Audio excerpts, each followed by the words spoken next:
Okay, Assalamualaikum semua. Okay, hari ni cikgu kita dah bincang, dah selesai daripada mula penggal sampai yang baru ni kita bincang.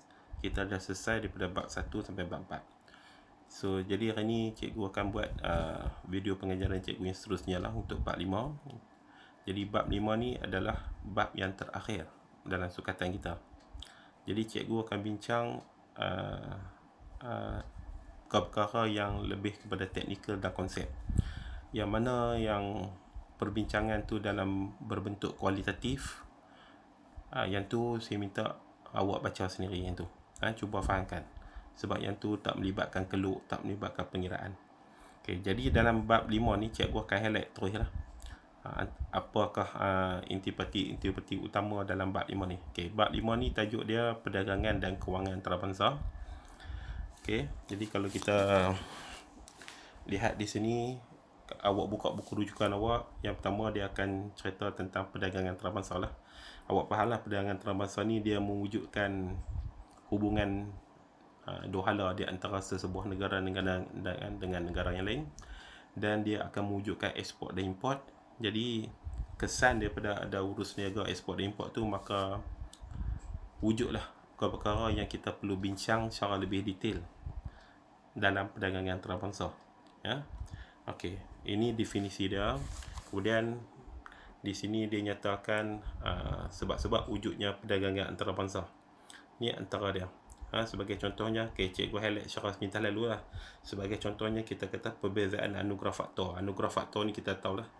Anugerah faktor ni contohnya kita kata tanah, cuaca, sumber alam semula jadi. Contohnya macam kita kata Jepun tak sesuai jadi pengeluar padi. Negara Malaysia, negara Thailand, Indonesia sesuai jadi negara mengeluarkan padi, mengeluarkan beras. Jadi itu antara contoh yang kita kata perbezaan antara anugerah faktor antara sebuah negara dengan negara yang lain. Perbezaan cita rasa penduduk kan.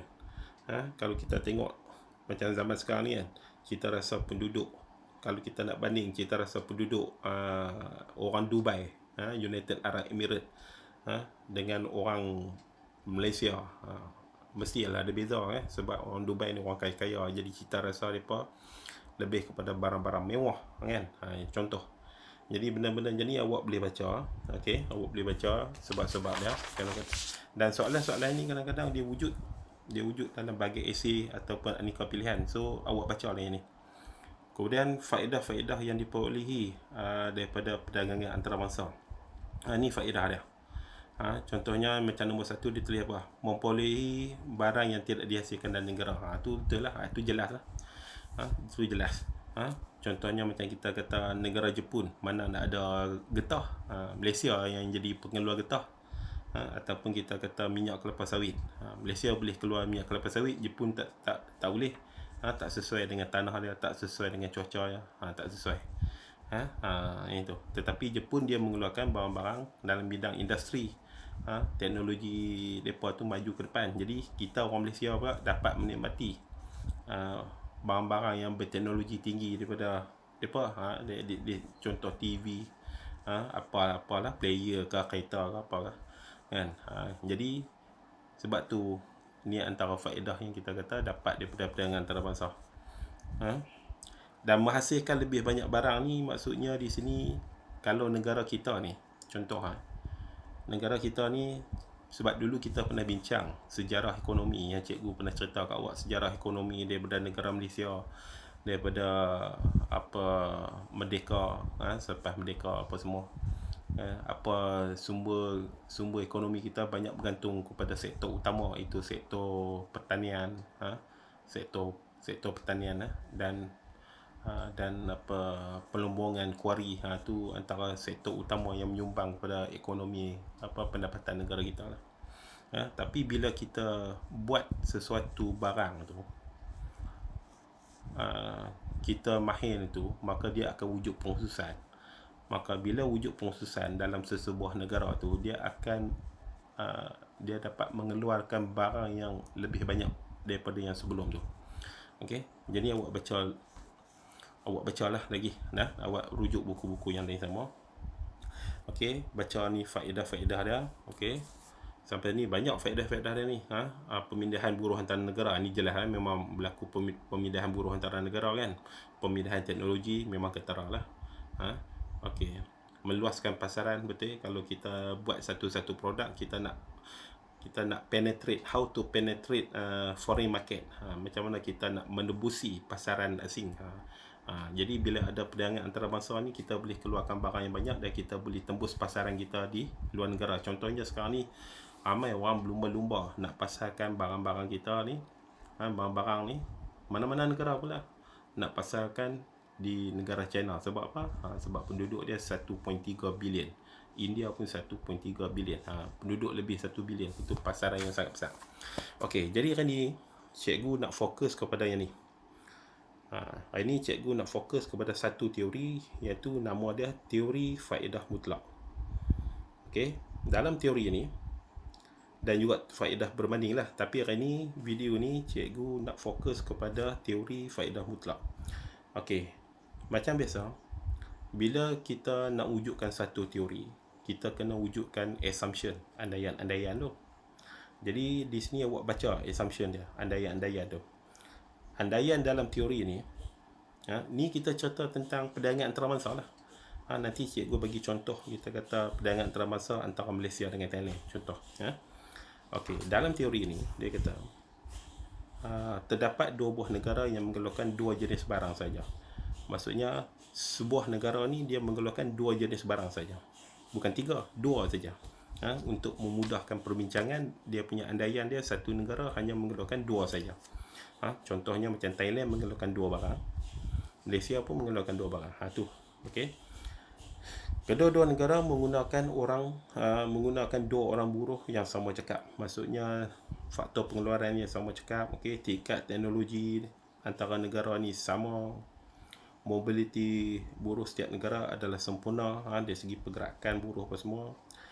Ekonomi setiap negara telah mencapai guna tenaga penuh. Ni andaian ni. Ni kadang-kadang soalan ni dia keluar dalam aneka pilihan, so kena ingat. Dan tiada sekatan perdagangan. Tiada sekatan perdagangan. So ni antara andaian-andaian yang perlu ada bila kita nak bincang dalam teori faedah mutlak ni. Okey, sekarang ni kita terus kepada faedah mutlak. So awak buka buku rujukan awak tu. Ni faedah mutlak dah. Okey, dalam ni semua dah lah. Okey, faedah mutlak ni. Okey. Dia ada pengiraan, dia kena faham dari segi teknikal, pengiraan, lepas tu konsep. Okey, sekarang ni kita nak fokus. Okey, sekarang ni cikgu paparkan di sini lah. Cikgu paparkan di sini. Okey. Okey, sekarang ni yang ni jadual ni adalah jadual di mana sebelum berlakunya pengkhususan. Ni jadual ni. Jadual satu ni, kita kata jadual satu lah. Jadual 1.0 ni merujuk kepada negara Thailand dan negara Malaysia, yang mana Thailand mengeluarkan barang X dan barang Y, begitu juga dengan Malaysia mengeluarkan barang X dan barang Y. Okey, ni andaian tadi, ingatlah andaian tadi dua buah negara dan setiap negara hanya mengeluarkan dua barang saja. Okey, Thailand dia mengeluarkan 100 unit barang X dan barang Y 20 unit barang Y. Malaysia pula dia mengeluarkan 80 unit barang X dan 40 unit barang Y. Jadi jumlah keseluruhan bagi barang X yang dikeluarkan bagi kedua-dua negara tu adalah 180 lah. Kita campurlah dua-dua tu. Begitu juga dengan barang Y. Okey, barang Y 20 campur 40 60. Jadi maksudnya keseluruhan unit barang Y yang dapat dikeluarkan oleh kedua-dua buah negara adalah 60 unit. Okey. Ini maksudnya sebelum berlakunya pengkhususan. Okey, jelas Okey. Jadi yang kata bila berlaku perdagangan antarabangsa, maka dia wujudlah, kita kata dia wujudlah pengkhususan dalam sesebuah negara tu. Contoh macam negara Malaysia, okey, kita kata kelapa sawit. Maksudnya negara Malaysia ni dia pengkhususan dari segi peladangan dia mengeluarkan minyak kelapa sawit. Dia tanam pokok kelapa sawit. Jadi maksudnya sini bila dia buat pengkhususan, bermaksud dia punya ilmu dia tinggi, kepakaran dia tinggi, bagaimana nak tanam kelapa sawit, bagaimana nak racun pokok, macam mana nak jaga pokok, macam mana nak jaga musuh-musuh pokok. Contohnya menatang-menatang yang mai tu nak makan. Bila pokok kelapa sawit tu umur kita kata 2 tahun ke bawah, menatang yang contohnya menatang yang ni yang apa yang saya tahu lah, menatang BABI ni dia rajin masuk, dia suka makan umbut-umbut batang kelapa sawit tu sebab dia lembut. Sebab tu kalau kita pi ke ladang-ladang kelapa sawit, antara sistem pertahanan tak mau bagi menatang-menatang ni masuk adalah dengan cara mereka buat parit dalam bentuk V. Parit tu besar juga tu. Kalau menatang tu nak lompat tak lepas bila dia lompat dia akan masuk dalam parit tu. Itu. Mereka jarang lah buat pagar. Pagar tu mungkin ada juga, tapi dia akan buat parit tu adalah lebih selamat. Tu contoh. Jadi kepakaran-pakaran tu dia akan menyebabkan peningkatan dalam pengeluaran kita. Dia akan wujud peningkatan dalam pengeluaran kita. Jadi teori dia mudah saja. Teori dia, katalah negara Thailand ni dia punya pengkhususan dia adalah nak mengeluarkan barang X. Bila mengeluarkan barang X, bermaksud sekarang ni awak kena faham, sekarang ni negara X, negara Thailand ni dia mengeluarkan barang X dan barang Y. Bermaksud faktor pengeluaran itu digunakan. Faktor pengeluaran tu maksudnya tanah, buruh, modal, usahawan, semua lah digunakan untuk mengeluarkan barang X dan barang Y. Bila Thailand dia buat pengkhususan untuk barang X, bermaksud faktor pengeluaran dalam industri barang Y ni dia berpindah ke barang X. Itu. Bila berpindah secara teorinya dia akan wujudkan dua kali ganda daripada unit yang ada tu. Dua kali ganda. Contohnya kita kata, katalah negara Thailand ni dia mengeluarkan dia pengkhususan dia adalah barang X. Maka secara teorinya yang 100 ni dia akan jadi 200. Lepas tu faktor pengeluaran untuk barang Y ni semua dah pindah mai sini. Sebab tu sini jadi 2 kali ganda. Maka negara Thailand dia tidak lagi mengeluarkan barang Y. Boleh faham lah? Jadi bermaksudnya tanah, buruh, modal, apa semua tu semuanya berpindah daripada industri Y kepada industri barang X. Jadi sebab tu secara teorinya 2 kali ganda. Maksudnya 100 kali 2. So konsep ni ingat itu. Negara Malaysia pula, oleh kerana Thailand dia dah buat pengkhususan barang X, negara Malaysia pula dia buat pengkhususan untuk barang Y. Jadi bermaksud faktor pengeluaran yang dikeluarkan untuk barang X ni berpindah untuk mengeluarkan barang Y. Maka di sini tidak ada lagi pengeluaran barang X. Maka di sini pengeluaran barang Y 40 kali 2, 2 kali ganda, maka dia akan jadi 80. Maka jumlah pengeluaran kesemuanya sini akan jadi 80, sini akan jadi 200. Nampak tak? Nampak tak jumlah dia? Kan, kalau awak tengok yang jadual yang tadi tu, kan, yang jadual yang tadi sebelum tu 180 kan, 180 sini, 60 sini. Tapi sekarang ni dah berubah. Jadi inilah yang kita kata bila dalam teori faedah mutlak ni, apabila sebuah negara tu dia buat pengkhususan, maka jumlah barang yang dikeluarkan tu akan berubah menjadi 2 kali ganda. Ni maksudnya jadual ini adalah jadual selepas pengkhususan. Selepas pengkhususan. Boleh faham lah? Sekarang ni persoalannya sekarang ni, katalah negara Thailand dengan negara Malaysia ni dia nak berdagang antara negara Thailand dengan Malaysia dengan Thailand. Bila dia nak buat perdagangan antara bangsa ni, maksudnya kadar tukaran ni, sekarang ni awak kena ingat lah, yang ni semua dalam bentuk unit lah. Jadi sekarang ni kita nak cari berapakah harga kita kata satu unit barang Y bersamaan dengan berapa unit barang X bagi negara Thailand. Boleh faham lah? Begitu juga dengan negara Malaysia. Negara Malaysia satu unit barang Y, berapa persamaan untuk barang X. Itu. Okey. Okey, sekarang ni kita nak kira harga relatif. Dia panggil harga relatif. Okey. Bila harga relatif ni, okey, cikgu akan ambil balik jadual yang asal tadi. Jadual yang asal tadi, sini 100, sini 20, sini 40, sini 80. Okey. Ni 180. Ni 60. Okey, ni jadual yang asal sebelum perususan. Sekarang ni kita nak lihat dari segi harga relatif. Okey, sekarang ni katalah kita kira untuk negara Thailand dulu lah. Untuk negara Thailand, cuba tengok. Thailand dia mengeluarkan barang X 100 unit dan barang Y 20 unit. So, macam mana kita nak kira? Kita mudah kira. Kita buat dalam bentuk nisbah. Okey, contohnya okey, 20Y sama dengan 100X. Itu. Okey, ni cara kira dia lah. Okey. Kemudian oleh sebab itu 1Y sama dengan 20 ni pindah pergi sana. Okey, darab pindah sana jadi bahagi. Okey. Jadi 1Y sama dengan ni potong-potong 2 kali 1 2 kali 5. Maka dapat 5X.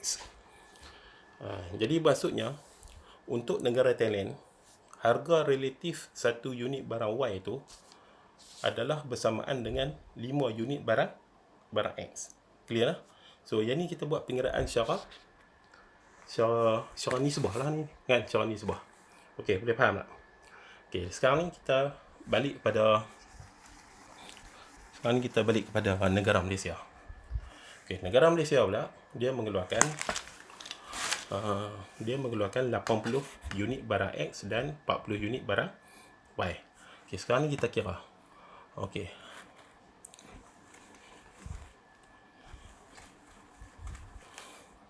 Okey, 40 Y sama dengan 80X. Okey, kita tulis macam tu.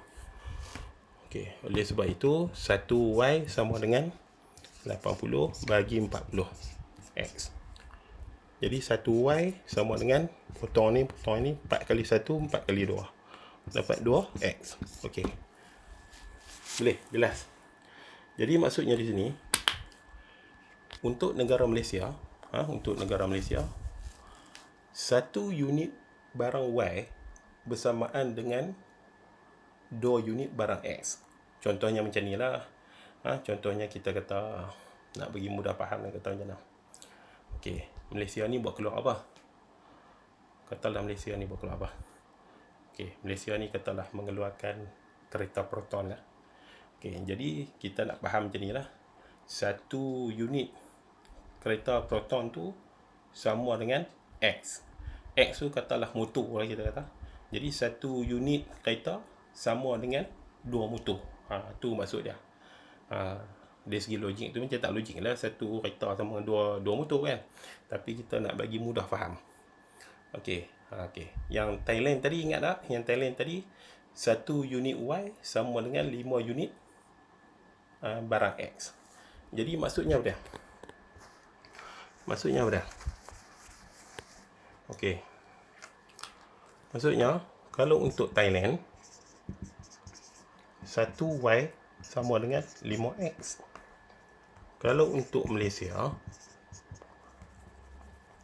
1Y sama dengan 2X. Jadi maksudnya kalau Malaysia dengan Thailand nak berurus niaga, mereka akan cari nilai 1Y itu antara 2X hingga 5X. Maksudnya okey, negara Malaysia dengan Thailand nak buat agreement. Okey. Malaysia nak export barang Y ke Thailand contohnya. Dengan kata lain, Malaysia import X lah. Import barang X. Kan? Okey. Jadi nak cari satu kadar tukaran yang macam mana yang kita kata boleh mewujudkan persetujuan di antara kedua-dua buah negara. Jadi 2X hingga 5X, kan? Jadi nak ambil tengah-tengah mana? Okey, contohnya kita kata kita kata Thailand setuju 1Y sama dengan 3X. Ini kadar tukaran yang mereka setuju. Okey. Boleh faham tak? So ni kadar tukaran ni lah yang negara Thailand akan buat. Negara Thailand akan buat. Okey. Balik yang tadi ni. Okey. Ini jadual sebelum pengurusan. Bila buat pengurusan tadi, jadual yang tadi 2 kali ganda kan. Sini jadi 200. Maksudnya Thailand hanya mengeluarkan barang X. Okey, barang Y kosong. Tak ada. Barang Y kosong. Sebab semua faktor pengeluaran Y berpindah ke barang X. Okey, sekarang ni Malaysia dia fokus kepada barang Y saja. Maka 40 jadi 80. Dan Malaysia tidak lagi mengeluarkan barang X, jadi kosong. Jadi jumlah keseluruhan sini jadi 200, sini jadi 80. Okey, clear. So yang ni adalah jadual selepas pengurusan lah. Okey. Kemudian berbalik pada yang tadi ni, ini kadar tukaran di antara negara Thailand dengan Malaysia. Okey. Sekarang ni kita buat andaian. Sekarang ni kita buat andaian. Okey. Okey, katalah Malaysia ekspor 30Y ke Thailand. Itu. Sekarang ni katalah sekarang ni Malaysia dia mengeluarkan 80. Bila dah buat pengurusan ni. Sekarang ni daripada 80 ni 30 unit Malaysia kata okey, kami nak eksport barang Y ke Ampah Thailand. Dan kami memerlukan barang X lah. Okey, jadi sekarang ni kita cuba calculate balik. Kita calculate balik. Calculate macam mana? Okey. Oleh kerana ni ingat ni. Oleh kerana nilai satu Y sama dengan 3X. Maksudnya satu unit barang Y sama nilai dia dengan 3X. Ini adalah persetujuan, agreement di antara Thailand dengan Malaysia. Okey, sekarang ni Malaysia dia nak eksport 30 unit barang Y ke Thailand. Jadi berapa unit ke barang X yang Malaysia dapat? Boleh faham maksud cikgu? Kan? Jadi maksudnya Malaysia dia nak send 30 unit pi Thailand. Ni daripada 80 ni. Daripada 80 ni 30 ni nak hantar pi ke Thailand. Sebab Thailand tak ada barang Y kan. Itu. Jadi kita buat ni, dah kita buat pengurusan, kita nak hantar ke Thailand. Okey, nak buat macam mana? Okay, so kita kira lah. Okey, kalau satu unit sama dengan 3X, bermaksud kalau 30Y, maksudnya 30 kali 3 lah. Maksudnya dapat 90X. Itu. Itu. Maksudnya di sini Malaysia dia eksport 30 unit barang Y ke Thailand dan nilai agreement yang dipersetujui tu 1Y sama dengan 3 unit barang X. Maka 30 kalilah dengan 3. So dapatlah 90 unit barang X. Jadi bila dah setuju di antara Thailand dengan Malaysia macam tu, okey, sekarang ni jadual yang baru wujud lah. Okey. Okey, Malaysia mengeluarkan 80. Okey, kita tolak 30. Kita tolak 30. Maka sini dia jadi 50. Sebab apa? Sebab sini 80 tolak 30 lah. Itu. Itu. 30 siapa dapat? 30 Thailand dapat. Itu. Okey, boleh faham tak? Boleh kan? Sebab Thailand tak ada keluarkan barang Y. Okey. Oleh kerana kita dah calculate ni, maksudnya 1Y sama dengan 3. So 30Y sama dengan 90 lah. Jadi Thailand pula dia mengeluarkan 200 unit barang X. Okey. Daripada 200 ni 90 dia hantar main Malaysia ni. Sebab kita dah kira dah 90 dia hantar main Malaysia. Dengan kata lain, Malaysia mengimport barang X dari Thailand sebanyak 90 unit. Jadi yang Thailand buat keluar 200 ni, 90 dah hantar main sini. Maka Thailand tinggal berapa? 200 tolak 90 lah. Dapatlah 110. Itu. Dan kalau kita tengok jumlah di sini kekal sama lah. Kekal sama. Okay. Boleh faham. So yang inilah manfaat perdagangan antarabangsa. Okey. Manfaat perdagangan antarabangsa bila sesebuah negara dia buat pengkhususan, dia mengeluarkan 2 kali ganda. Kemudian daripada sini, okey, yang ni pula kita kena kira harga relatif. Okey, harga relatif 1Y untuk Thailand berapa? Kata 5x, ini Malaysia 2x. Jadi agreement tu di antara macam ni. Okey. Jadi Thailand dengan Malaysia dia akan pilih tengah-tengah lah. Kalau kita pun pilih tengah kan. Okey, antara 2 dengan 5 nak ambil apa dah? Ambil 3 lah, takkan ambil 4. Kan? Itu. Ambil 3. Okey. Jadi agreement depa 1Y sama dengan 3 unit barang X. Jadi bila agreement tersetuju, maka ini adalah jadual selepas berlakunya ekspor dan import. Dan inilah yang dinamakan teori faedah mutlak. Okey, boleh faham tu? Jadi yang penting di sini, okey, saya recap balik. Yang pertama, jadual sebelum pengkhususan. Yang kedua, jadual selepas pengkhususan. Yang ketiga, pengiraan harga relatif. Dan yang keempat, jadual. Yang keempat itu jadual selepas berlakunya perdagangan antarabangsa, ekspor dan import di antara Malaysia dan Thailand. So, 4 step ni awak jangan lupa. Okey, boleh faham lah. Okey, jadi cikgu habiskan dulu setakat ni. Okey, awak cuba, kalau tak faham, cuba ulang balik 2-3 kali video ni supaya awak lebih jelas. Okey, sekian. Assalamualaikum.